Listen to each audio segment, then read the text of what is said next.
आपने हमें इस भव्य मंच पे बोलने का अवसर दिया। अपनी बात शुरू करने से पहले जितने लोग खड़े हैं हाथ उठाकर जय भीम बोलेंगे। इतनी जोर से आवाज आना चाहिए कि नागपुर में आरएसएस के लोगों तक पहुंचना चाहिए।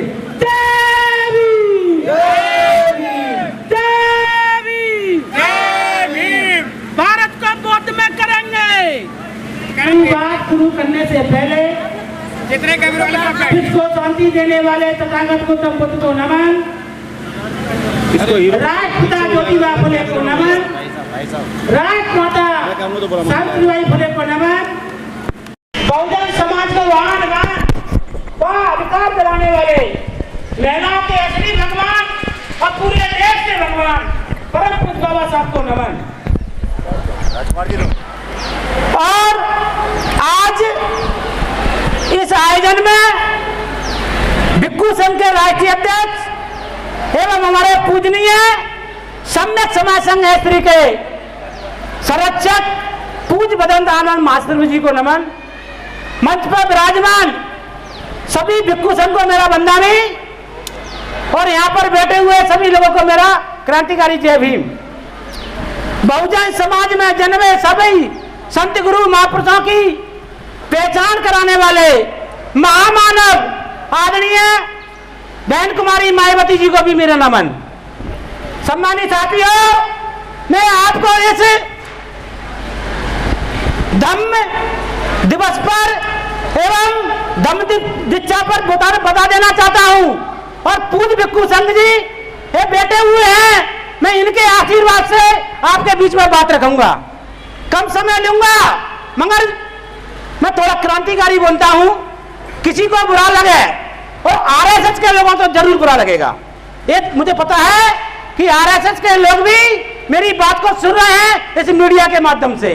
सम्मानित साथियों, वह दिन हमें याद करना पड़ेगा जिस दिन हमारे पूज्य भिक्खू संघ की हत्या की थी पुष्पमित्र सिंह ने। और आज के पुष्पमित्र सिंह इस मनुवादी लोगों में बैठे हुए राजा महाराजा प्रधानमंत्री मुख्यमंत्री सारे लोग हैं जो आज वर्तमान में परम पूज्य बाबा साहब की प्रतिज्ञा तो करवा रहे हैं मगर ये नहीं बोल रहे हैं कि इस देश से जाति व्यवस्था कब खत्म होगी। सम्मानित साथियों, आज बड़ी समस्या है पूरे देश के अंदर 22 प्रतिज्ञा ले लेकर लोग लाखों की संख्या में इकट्ठे हो रहे हैं मगर वो लोगों में इतनी हिम्मत नहीं है कि जब पुष्पमित्र सिंह आएगा तब तुम्हारा क्या हाल करेगा। पुष्पमित्र सिंह है इस देश का प्रधानमंत्री, पुष्पमित्र सिंह है इस दिल्ली प्रदेश का मुख्यमंत्री, सारे प्रदेशों के जितने भी नेता हैं वो वर्तमान के मुख्य पुष्पमित्र सिंह हैं क्योंकि बाबा साहब की मूर्तियां टूट रही हैं, ये लोग तुड़वा रहे हैं। बाबा साहब के बच्चे पढ़ने में असमर्थ हैं, ये चाहते हैं कि बाबा साहब को मानने वाले लोग शिक्षा से दूर रहे, बाबा साहब के मानने वाले लोग बेरोजगार रहे, बाबा साहब के मानने वाले लोगों के पास कोई घर नहीं हो। आपको याद करना पड़ेगा परम पूज्य बाबा साहब के 4 बच्चे मर गए तब हमें आज ये 22 प्रतिज्ञा के देखे गए हैं। 22 प्रतिज्ञा इस देश में भारत को बौद्ध में करने का एक आदेश है, एक सिद्धांत है। यदि आप वास्तव में बाबा साहब के सपने को पूरा करना चाहते हैं तो अकेली 22 प्रतिज्ञा लेने से कुछ नहीं होगा। आपको वो दिन याद करना पड़ेगा कि 84,000 बुद्ध विहारों को किसने तोड़ा। आपको पता होना चाहिए जो निजीकरण आया इस देश में परम पूज्य बाबा साहब ने सबको सरकारी विभागों में नौकरी देने का आदेश किया मगर इस मनुवादी लोगों ने सरकारी विभागों में प्राइवेटकरण कर दिया, शिक्षा का प्राइवेटकरण कर दिया। अभी मेरे पूर्व वक्ता बोल रहे थे कि मध्य प्रदेश में 18,000 स्कूलों को सरकार ने बंद कर दिया है। क्या ये पुष्पमित्र सिंह नहीं है? हाथ उठा के बताइए जो हमारी शिक्षा को खत्म कर रहे हैं, क्या ये पुष्पमित्र सिंह नहीं है? बताइए मुझे हाँ या ना, क्योंकि हमारे पास इतना पैसा नहीं है कि हम अपने बच्चों को ऑक्सफोर्ड में पढ़ा सकें। मैं बोलना चाहता हूं जब ताल कटोरा स्टेडियम में आरएसएस ने बीजेपी के संगठन चाहे बजरंग दल हो चाहे विश्व हिंदू परिषद हो, एक होकर कह सकते हैं कि इस देश में राम राज लाना है, राम मंदिर बनाना है, तो मोदी को बनाना पड़ेगा। मैं दावे के साथ कह सकता हूं, यदि भारत को बौद्ध में करना है, भारत को बौद्ध में करना है, और जो बनते करो को सिर काटे हैं, यदि उनका बदला लेना है, यदि 84,000 बुद्ध विहार बनाना है, तो आदरणीय बहन कुमारी मायावती जी को इस देश का प्रधानमंत्री बनाना पड़ेगा।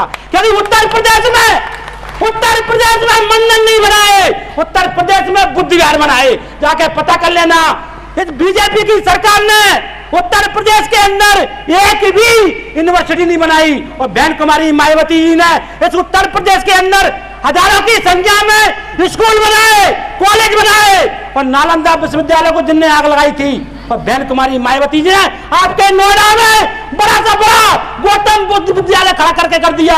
ये मनुवादी के मुंह पे एक तमाचा है, मगर आप कितनी भी दमदच्चा करते रहना, जब तक आपका वोट सही जगह नहीं जाएगा कुछ नहीं होने वाला। ये लोग बेरफिया है, आपको समझना पड़ेगा। यदि आज नहीं समझे तो आपकी पीढ़ी गुलाम हो जाएगी। जो लाखन सिंह बौद्ध का चैलेंज है और कह जाता है, आज मुझे 20 साल हो गई, आज 20 साल हो गई, किसी के घर पर नहीं रुकता, बुद्ध विहार में रुकता हूं। मैं देख रहा हूं कि आने वाले समय में अशोक सम्राट का शासन स्थापित करना है, तो हमको उन लोगों की पहचान करना पड़ेगी जो आज के वर्तमान में मनुवादी लोगों का साथ दे रहे हैं, आज भी बाबा साहब की उंगली पर तोड़ने का काम कर रहे हैं। जगह जगह आपको पता पड़ जाएगा बाबा साहब की मूर्ति क्यों टूट रही है। क्या 22 प्रतिज्ञा मानने वाले बाबा साहब की मूर्ति के लिए लड़ते हैं? हमारी बहन बेटी के साथ अत्याचार होता है, क्या वो लोग रोड पे आते हैं? कभी नहीं आएंगे। इसलिए आज की दमदच्चा तभी सफल होगी जब हम 84 बुद्ध विहारों को पुनः निर्माण करेंगे, और उन बुद्ध विहारों पर शिक्षा के केंद्र खोलेंगे। यदि शिक्षा के केंद्र तुमने नहीं खोले, बड़े बड़े स्कूल नहीं खोले, आज प्राइवेटकरण है, यदि ये मनुवादी सरकारें कभी भी कह सकती है कि हमें बुद्ध को मानने वाले बच्चों को नहीं पढ़ाएंगे, फिर कहां जाओगे आप बताइए मुझे। और प्राइवेट यूनिवर्सिटी में, बड़ी बड़ी मेडिकल कॉलेज में 25-25 लाख में MBA की डिग्री हो रही है। क्या बाबा साहब यही चाहते थे? क्या बाबा साहब यही चाहते थे? पुष्यमित्र शुंग से पहले अशोक सम्राट ने बड़ी बड़ी यूनिवर्सिटी बनाई, बड़ी बड़ी स्कूल बनाए, बड़े बड़े कॉलेज बनाए, और उसी के बाद अशोक सम्राट के बाद यदि किसी ने इतिहास दौड़ा है तो वो केवल आदरणीय बहन कुमारी मायावती जी ने दौड़ा है। मैं सच बोलता हूं, मगर कड़वा है, मगर कुछ लोगों को पसंद नहीं आएगा। यही बात कहकर मैं मीडिया के बंधुओं से निवेदन करना चाहता हूं कि RSS के लोगों तक वीडियो को पहुंचाओ। जो लाखन सिंह बौद्ध का चैलेंज है, 2 अप्रैल में हमने बोला था कि मोदी जितनी ताकत लगाना है लगा लिए, SC/ST एक्ट को वापस करना पड़ेगा, और जो मेरा चैलेंज है और चैलेंज स्वीकार किया। जब निजीकरण आया तब भी उदित राज ने आंदोलन किया कि निजी क्षेत्र में आरक्षण मिलेगा, क्यों नहीं मिला? प्राइवेटकरण हुआ तो नहीं मिला। SC/ST एक्ट वापस क्यों हुआ?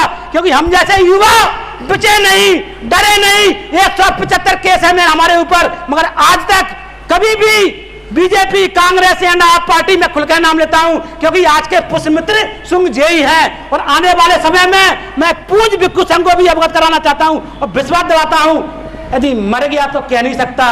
जो बुद्ध का आंदोलन है वो अधूरा है, उसके चक्कर में मुझे नींद नहीं आती है। मेरे पूज्य बंदे जी ने कुर्बानी दी है, पूज्य बंदे जी की कुटिया तोड़ दी है। मैं जेल में था, नहीं तो मैं सरकार को वो सबक सिखाता कि संसद में घुस जाता, और मेरे बंदे जी की कुटिया मीडिया के माध्यम से ये सरकार तत्काल बनाए। नहीं, लाखन सिंह बौद्ध का चैलेंज स्वीकार करे, मैं रोड में घुसकर ऐसा नाटक करूंगा कि पूरे बुद्ध विहार बनवा दूंगा। इसलिए आप लोग हमारे बंदों के सम्मान के लिए आप इकट्ठे आए, और बुद्ध ज्ञान मुक्ति आंदोलन भारत को बौद्ध में हम करके रहेंगे, और परम पूज्य बाबा साहब के सपने को पूरा करके रहेंगे। मुझे पता था, कल मीडिया के बंधु ने बोला था कि असली और नकली क्या है।